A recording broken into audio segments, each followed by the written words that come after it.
got an Abus D10 in my vise. I'm going to try and get it open. Oops. Spent a little bit of time yesterday preparing a dimple pick so that it would fit into this very tight keyway that the D10 has. It's tighter than, oh, I've got to click straight away off pin number 3, I like that. It's tighter keyway than the D6 and the EC550 that I've already picked on this channel in my previous videos. Also click off number 2. It does actually have the same keyway as the EC75 dimple padlock from Abus, which again is pretty similar to a lot of dimples, the Cisa Astral, the Bricard Astral. It's not exactly the same. I've got a nice false set now. I think we're going to set pin number 2 or number 3.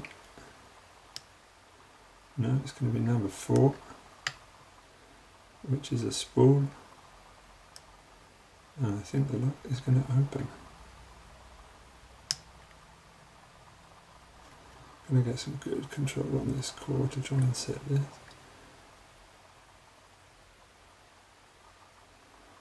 Just can't get over it.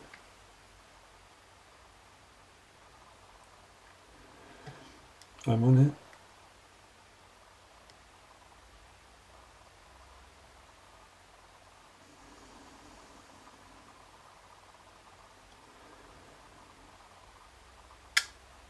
And I let something up.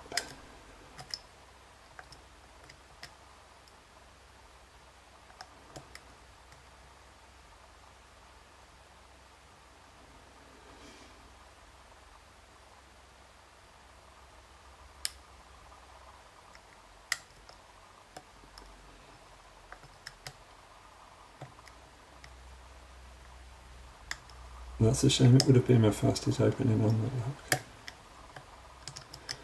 Got my false set back.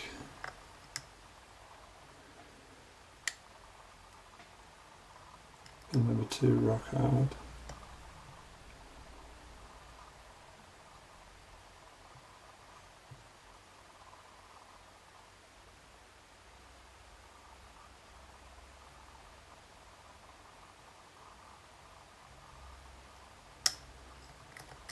Pin number 3 seems set.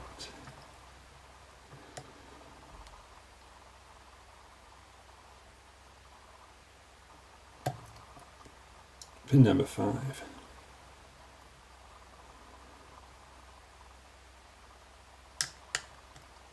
And something came back up again. We're not having much luck today, are we? I don't think that false set was deep enough to start working the spools.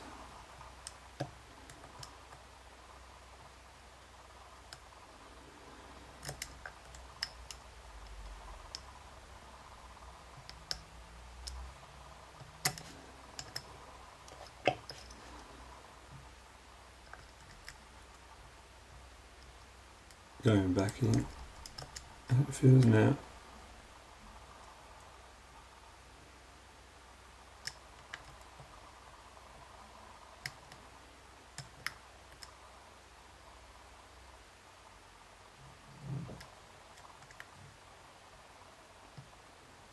I'm a little bit lost, not quite sure what went wrong, so I'm going to let off a little bit of tension. And try again. Losing focus, come on.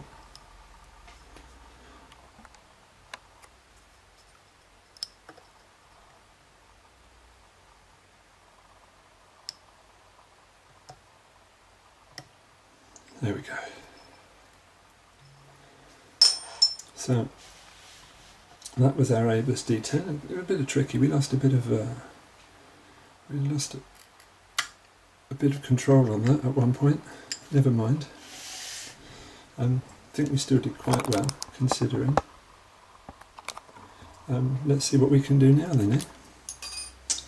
So I've got a few of my tools prepared. We're going to try and get it open. Did I close it back up? Yes, I did. So let's get that clip off. Let's get the key in. Now this does have passive pins at the top of the keyway, so we've got to be careful that everything is not going to go flying when we try and open it.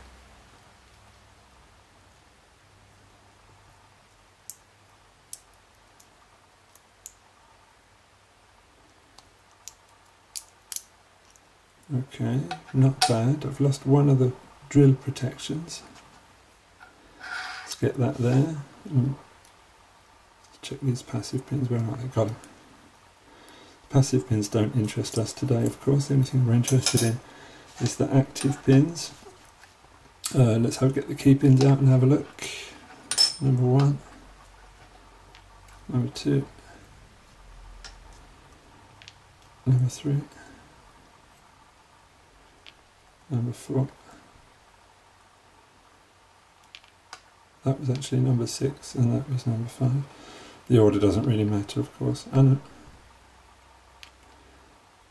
The order doesn't really matter, of course. It's just one of the passive pins dropping out, I think. We can sort that out later.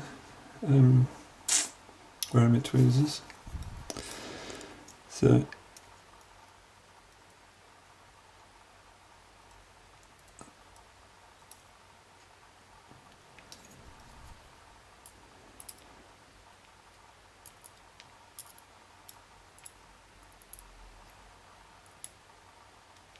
okay, that's the pins, the key pins. That's a passive one. We'll have a look at those close up in a minute. I'll get a nice zoom on that and we'll talk about them. To start with, let's get our drivers out.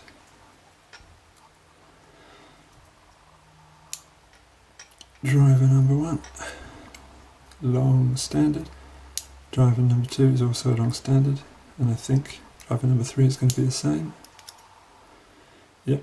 And now I would say we're getting into spool territory. Long spool,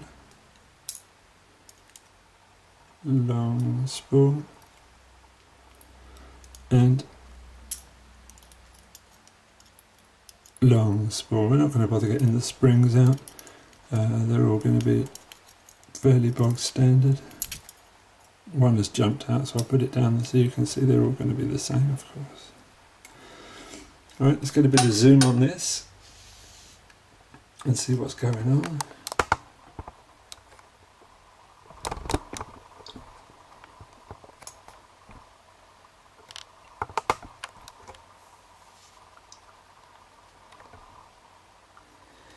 Okay, so for our key pins, got 2 torpedoes, a standard, another torpedo, and a standard.